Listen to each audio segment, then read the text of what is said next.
Now, for more on this, we have with us Elizabeth Braw, who is a geopolitical analyst at the American Enterprise Institute. Thank you for being with us. Now, Putin is set to deploy tactical nuclear weapons in Belarus. Is this an escalation militarily, or is this a political move by Putin?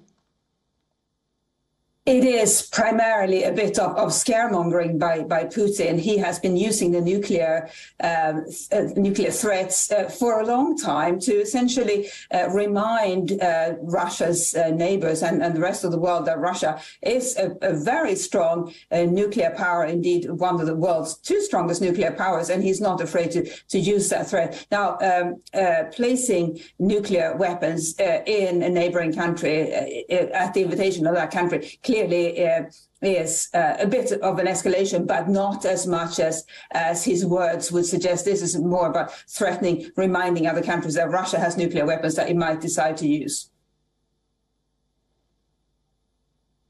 Right, Elizabeth, Putin has drawn a parallel with the US having nukes in European countries and says that it is not in violation of any non-proliferation treaty. What are your thoughts on his comments?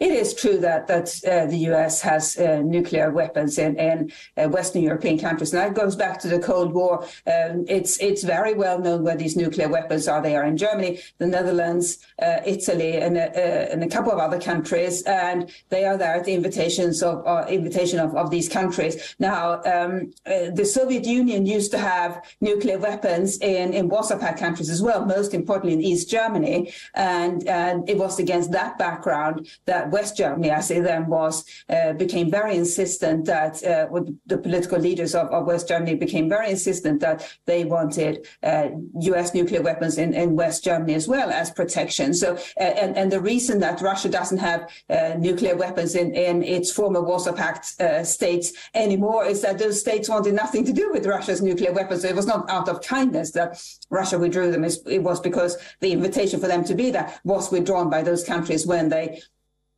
they toppled their communist regimes. So what he says is true. America has nuclear weapons in Western European countries, and so he is within his rights to do similarly with any country that may want Russian nuclear weapons. And as we can see, that's not a lot of countries. Belarus is one of very few friends Russia has still today.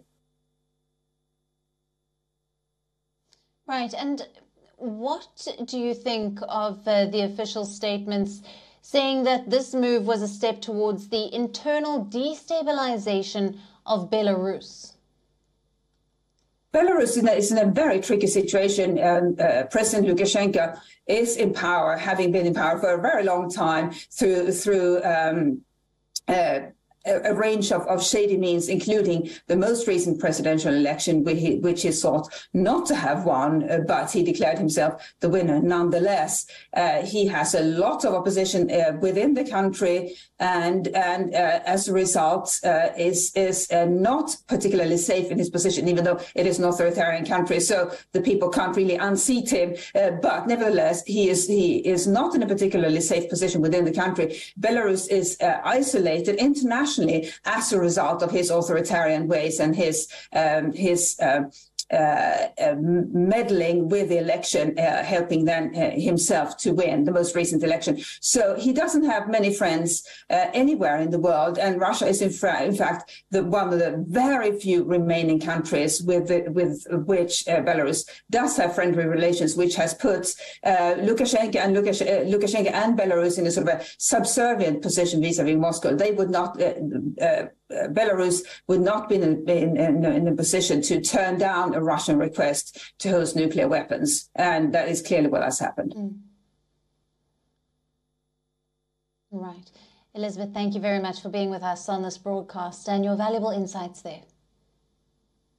WION, now available in your country. Download the app now. Get all the news on the move.